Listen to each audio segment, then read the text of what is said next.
Welcome to the Lorecast. I'm Dr. Craig Chalkwist, and we're looking at the stories by which we deeply live.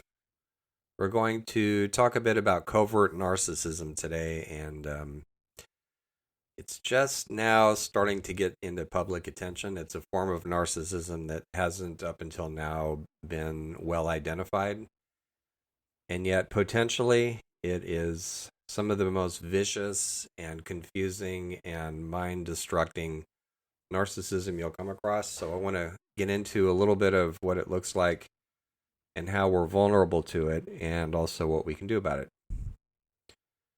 So part of the reason this comes up is I taught a class at Jung platform, Jung platform, on dealing with narcissism, and I mentioned the covert kind there. And then I also created a class for them on codependency. And so they recently asked me to do a class on basically the codependent person meets the narcissist.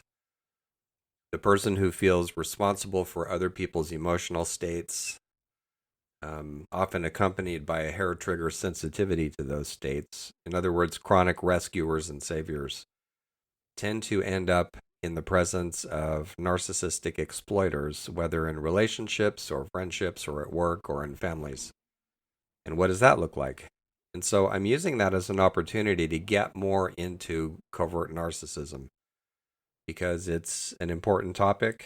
It comes up for a lot of us. We are often very confused when we are victimized by it. And so I found that it tends to help when you can point to certain things and say, oh, that's what that was. So most of us can identify what's called the grandiose kind of narcissism pretty easily. People who brag and boast all the time, they have to be the center of attention. They're hungry for mirroring, in other words, for admiration, praise.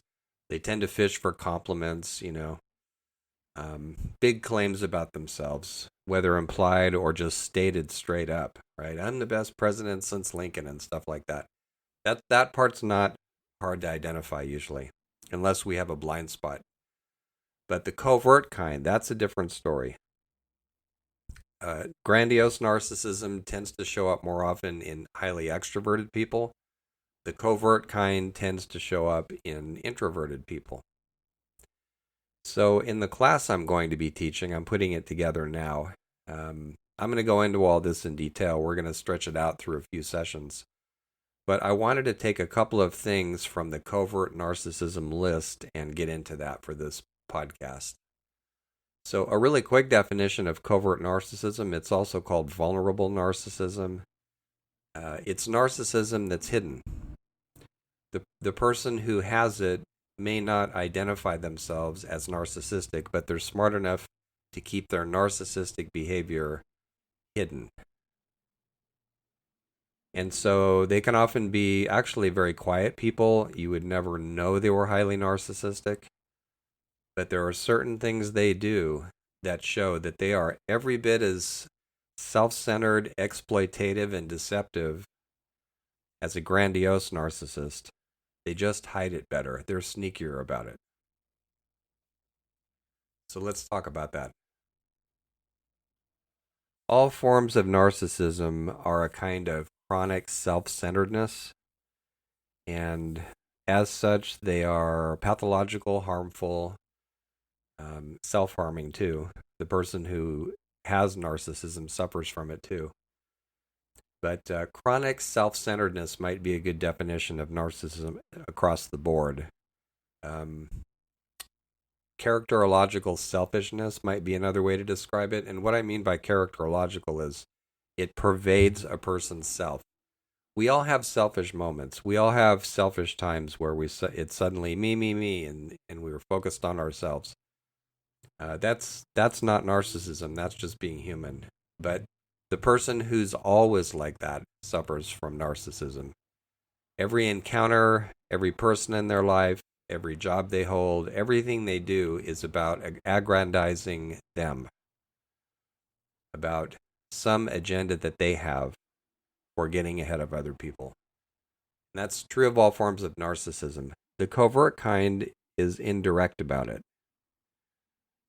through different life circumstances and upbringing, the person with covert narcissism has learned that in order to get their mirroring needs met, in order to exploit people, in order for their focus to be me, me, me, they have to keep it quiet. And they're good at it. In fact, one thing I want to mention about the covert narcissist is they are often the most charming, most kind-seeming, most wise and empathic people you'll ever meet. That's their persona. That's their outward manner. And they're really, really convincing, which is why they sometimes get confused with psychopaths. But a big difference is that a psychopath doesn't care about what other people think of them. A narcissist does. So see if you can recognize some of these behaviors from I have a pretty long list of covert narcissism. These are things that they tend to do. So for instance, initial love bombing is the current term for this, but it's quiet and intense, staring deeply into your eyes, kind of love bombing. I've never met anybody like you. Intense stare, right? And that's not necessarily romantic. It could be in other circumstances too. And by the way, keep in mind that whenever you see these kinds of lists, it doesn't mean a couple of things. One is it doesn't mean that a covert narcissist or any other kind of narcissist has to do every one of these. It also doesn't mean that any single one of these is diagnostic for narcissism. So some of these are things that we all do. It's just that for the highly narcissistic person, it tends to be a way of life. It tends to be a standard tactic. So one of the ways you can tell you're in the presence of somebody who has some covert narcissism going on is you instantly feel special. You feel seen, you feel visible, you feel understood in a way that other people haven't understood you. You think, this person really gets me. So what's the difference between that and real deep contact with somebody who's going to turn out to be a life friend, a friend of the soul, a lover forever or whatever? What's the difference? There's a couple of them. Obviously, for the covert narcissist, this is a tactic. And so there's a kind of distance or a coldness to their empathy. Cold empathy is the term I often use when I teach this in school or when I train therapists. And it makes you feel really good, but there's a warmth that's lacking. When somebody meets you and they see some side of you that most people don't appreciate and they're overcome with admiration, they're not fully in control of that reaction in the way that a narcissist is. So there's something contrived about when a covert narcissist does something like this. It's a little too polished. It's a little too calculated. So that's one thing to watch out for. We could also think of it as cold charm, which accompanies the appearance of empathy and understanding. So it's sad to say, but in the kind of world we live in, it needs to be an immediate red flag if you feel instantaneously understood. It doesn't mean being cynical. It doesn't mean being suspicious. It means taking note of it. And maybe this person's straight up and maybe they're not, but you need to find out. And that brings me to another item on the list, which is whether it's a friendship or a work relationship or a romantic relationship, the covert narcissist usually wants to get you as emotionally involved as possible in the shortest amount of time. So, which is one good reason for not simply falling into a relationship. I've never heard of a relationship that started slow with somebody who turned out to be a covert narcissist. That might happen occasionally, but that's not usually their style. Their style is to get you into it as quickly as possible. So that's something to be aware of. Instantaneous friendship, instantaneous romance, those should give you pause. You should be able to step back and say, okay, exactly what is going on here? And why is it I'm in such a hurry? So the next one on the list is something that, again, we've probably all done at one time or another. The person suffering from covert narcissism tends to believe, because of their grandiosity, their inflation, they tend to believe that they're chronically underappreciated.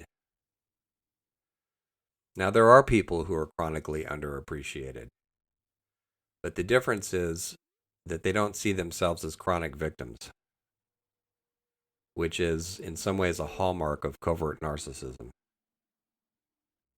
Whether chronic victims in the past or in the present. And part of this too is the sense of entitlement that always comes with narcissism. So the sense of being chronically underappreciated, when you dig into it a little bit and ask the person some questions, you quickly find that there's nothing that they've really done, or there's nothing within them that merits the kind of appreciation they're looking for. And what I mean by that is, while all people are special and all should be regarded as precious and worthy of appreciation, there's a quality of a grudge about people with covert narcissism that they want to be appreciated for something, beauty, intelligence, whatever it is. And you notice that they don't really have it.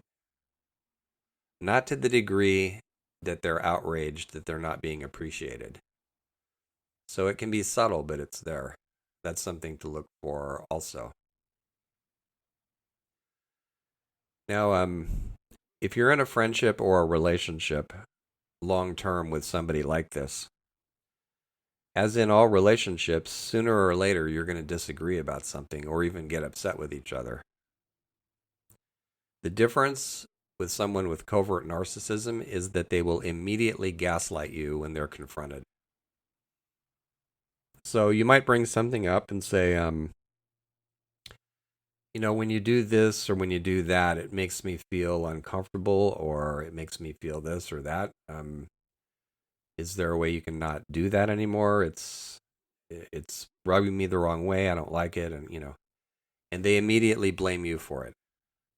Or they say that you're misperceiving them.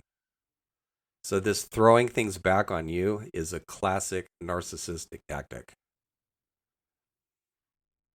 And of course, gaslighting is a popular term right now. It's often misunderstood, but what it means is it's a tactical attempt to make you doubt yourself, to turn you against your own perceptions and feelings. It's also been called soul murder, which is a bit extravagant perhaps, but in some cases it definitely fits. So if you constantly find yourself doubting yourself in the presence of another person, they might be gaslighting you and you might be missing it. And a lot of us who self-reflect and who are humble enough to be aware of our own imperfections, that can also be a weakness in these kinds of situations because we're open to the idea that we are mistaken, that we are misperceiving. And covert narcissists take advantage of that. And they might be very nice about it. A grandiose narcissist oftentimes will simply attack you for it, sometimes in public. A covert narcissist tends not to do it that way. They, is it possible that you're not seeing this correctly and blah, blah, blah. And they'll be subtler about it, but they constantly leave you doubting yourself. So that's an indicator. Another item is that oftentimes on the surface, they're very idealistic. They pretend to be idealistic. And so they can sound like they have very advanced and progressive attitudes about things and values about things. But there's this underlying blend that you almost never see of cynicism and contempt. And every now and then it'll pop out a little bit.